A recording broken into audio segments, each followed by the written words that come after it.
ગરીબની અરજી તમારી સમજો ગુરુજી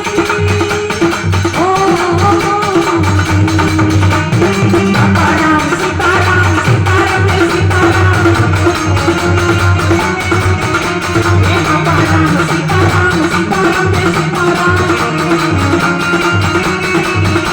સીતારામ લોકો બોલે સીતારામ સીતારામ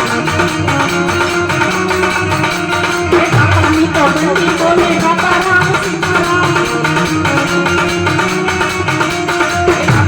બંદી બોલે સીતારામ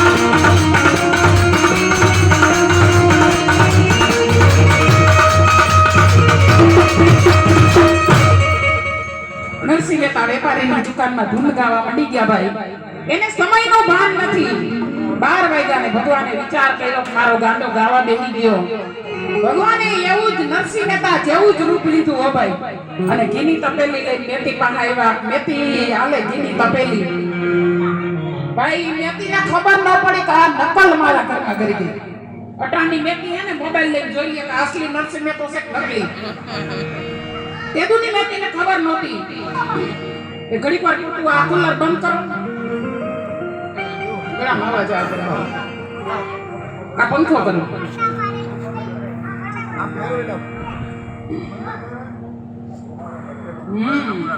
અને અગરબત્તી બંધ કરો.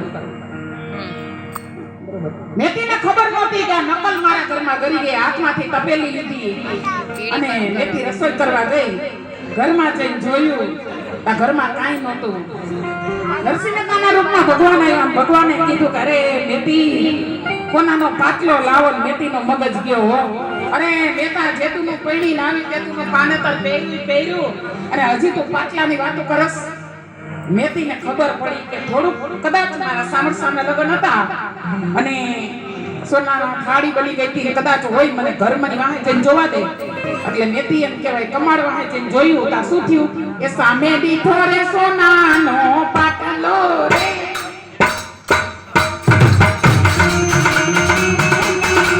એ સામે દીઠો સોનાનો પાટલો રે. જય ગોવિંદ જય ગોપાલા.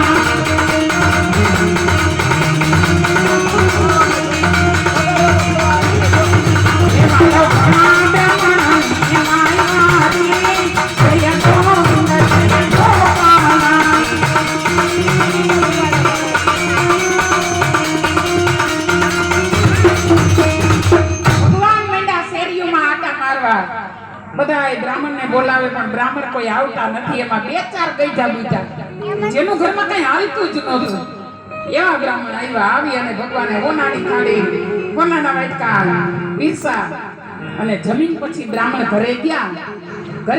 કેમ કહેવાય કે બધાય વાતો મીઠા કરવા. નરસિંહ મહેતાના ઘરમાં કઈ હતું નહીં છતાંય કેમ બધાને આવું બધું સરસ જમાડ્યું. અમુક કેમ કે એને લોક કરી કરીને બધું ભેગું જ કર્યું. અમુક એમ કે નેતાજીની ભેડે ભગવાન છે. અને આ જેમ કહેવાય કે હવના મોટા થાળી વાટકો સોનાના પીરસા અને પીરસા પછી ભગવાને કીધું કે આ થાળી વાટકો ગ્લાસ ચમચી બધા એને ઘરે લેતા જાવ. અને લઈને ઘરે ગયા. છોકરા સવારે ગલે ભેગા થયા વાતો માંડ્યા કરવા એ કે આપણા બાને બાપુજી મિલકા હોત તો કેવું સારું હતું. એટલે કીધું કે માયા મોટી નાગણી બચા પોતાના ખાય એમાંથી એકાદો ઉગરે તો મોટો મણીધર થાય. નરસિંહ મહેતાના બાપનો હરવણો કરી અને ભગવાન ભાગ્યા. ઓ ભાઈ ક્યાં ગયા? એ દામોકુંડ ગયા.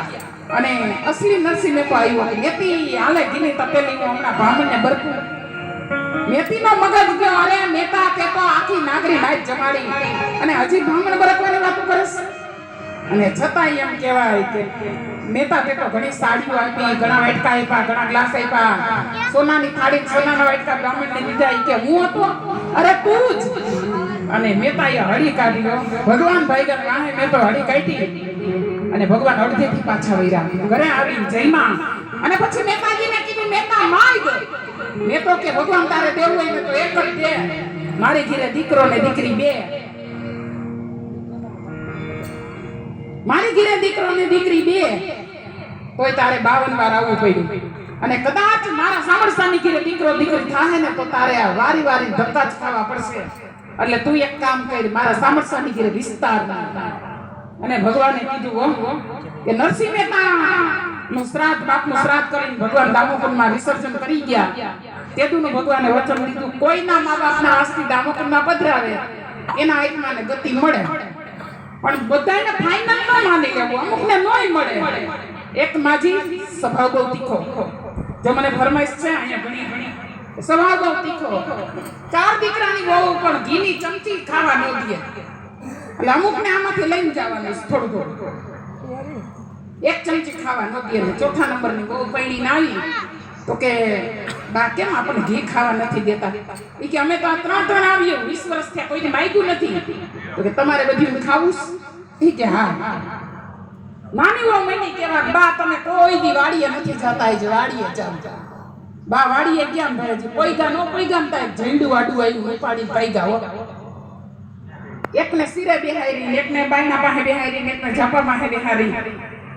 અને જે નાની વહુ હતી ની ડેલીએ ઊભી રહી. બા જઈડું લઈને આવ્યા બેદી મની ધૂળમાં અને દબાતી બોલાવે, અરે મારી વહુને થયું શું? એ કે થયું કાઈ નથી બા, જી આવ્યું ની બધું જઈડા માર્યા, પણ પાછું મેલી આવ. બા વાડીએ મેલવા જાયતા, 4 જણી શીરો કરીને ખાઈ લીધો, આને મોક્ષ મળે? અરે જોતા જોતા બાબા વયા ગયા. રામ બોલો ભાઈ રામ. તમે જન્મો ને ઈ પેલા તમારી તૈયારી હોય, ગોદડીની હોય, ગરથુથીની હોય, બારોટિયાની હોય, અને મરો પછી એમ કહેવાય તમે દવાખાનેથી આવ્યા પેલા તમારી ડોણી તૈયાર થઈ જાય. આટલી તૈયારી છે, વૈશ્વી તૈયારીની બધાય મિક્સ છે. મરવાની તૈયારી છે, જીવવાની તૈયારી છે. આજ બા રામ બોલો ભાઈ રામ સ્મશાને ગયા. એટલે અમુક દોરી મિલેટરી મંડી કેવા, તમે 4 દીકરા તમારી બાના અસ્થિ લઈ લ્યો. એક કે લેવા છે, એક કે નથી લેવા, એક કે લેવા છે, એક કે નથી લેવા. પણ કોઈ એવું કીધું ભાઈ લઈ લ્યો ને ભાઈ, એમાં શું વાંધો તમને? અસ્થિ લઈ લીધા, ડાબલીમાં ભૈરા લેડિયા, વાહનની સગવડ નહોતી હો ભાઈ, કઈ કોઈ સગવડ વાહનની નહોતી. 4-6 મહિના થયા એટલે મોટો દીકરો અસ્થિ પધરાવા જાય, એક થેલી લીધી, થેલીમાં સાલ નાખીને એમાં ડાબલી લીધી. હાલતા હાલતા હાલતા હાલતા એમ કહેવાય કોઈ ભાઈબંધનું ગામ આવ્યું ને રાત વાસો કર્યો. હવે 2 માણા ભાઈબંધને એની ઘરવાળી એવા કે એવા સરસ મજાના આસાવાના કર્યા, લાડવા બનાવ્યા ને ભાઈબંધને ખવડાવ્યા. પણ સવારે ઓલો હાલતો થયો ને ઓલી એની ઘરવાળી મૂકે ને ઘરમાં જઈને વસ્તીમાં આવે, ઘરમાં જઈને વસ્તીમાં આવે. અરે ઓલો ભાઈબંધ જરાક આખું વીસી ગયો ને તાર થેલી ફોડી, થેલીમાં જોયું ને તાર ડાબલી આમ આમ કર્યું ને તો કે ઘરણું ભંગવા જતો લાગે છે.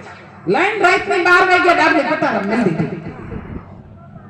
હવારે ઓલો ભાઈ બિચારો જુનાગઢ હાલતો થયો. જુનાગઢ બ્રાહ્મણને દક્ષિણા નક્કી કરી, મોટો દીકરો વિધિમાં બેઠો કે કાઢો તમારી બાના અસ્થિ. 4 વાર ડાબલી ફોડી તો અસ્થિ ન નીકળે હો ભાઈ. પછી ઓલાને એમ થયું કદાચ ઉતાવળમાં બાયું ભૂલી ગયું હોય નારતા, કે કાઈ વાંધો નહીં, વળી પાછો ઘરે આવ્યો. ઓલા ભાઈબંધને ઘરે કે તમારા બાના અસ્થિ પધરાવ્યા. તો બ્રાહ્મણે કેટલી દક્ષિણા લીધી? ઓલો હે ને જગદીશ પટેલ ની બોલ મગ્યા દાંત કાઢે છે,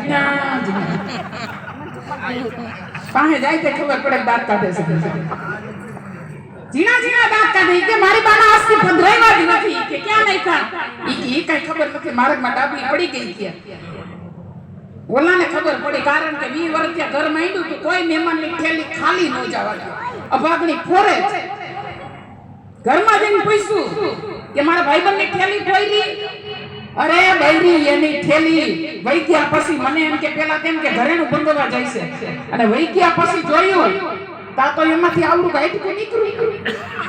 અમુકને ખબર સમજાવો.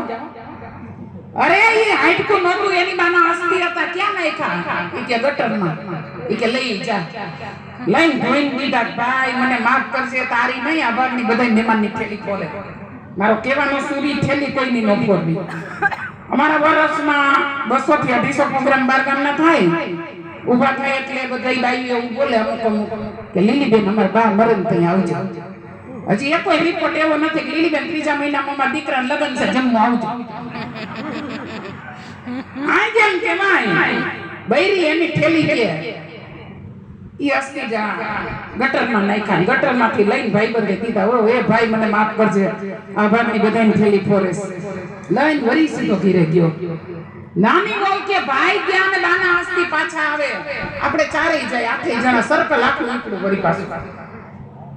મોટો દીકરો વળી વિધિમાં બેઠો અને બીજા બધા હાથ જોડ કરીને ઊભા હતા. પછી અસ્તી પધરાવ્યા, પછી બધા નાયા.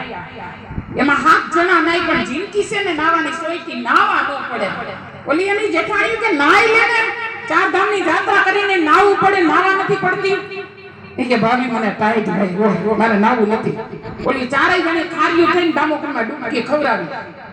ઓલી ડબ ડૂબકી મંડીને ખાવાતા વરી ડાબલી મંડી આવું આવું. એ કે આ તો કોક જાત્રા વાળા ઘરેણ પડી ગયું લાગે શું. લઈને ડાબલી ખિસ્સામાં નાખી દીધી. વરી પાછા ઘીરે આવ્યા અને ઘીરે આવીને એમ કહેવાય બધા અડીકડીના નવઘણ કુવાની નામ તે મેંડી વાતો કરવા. ઓલી મોટીની જીનકી કેસે ભાભી ઘરમાં તો હાલો, કોક જાત્રા વાળાનું ઘરેણું જઈડું કે બોલ માને આપણા બેનો ભાગ. ઘરમાં જઈને બે દેરાણી જેઠાણીએ જોયું તા તો બાનું હાઈટકું.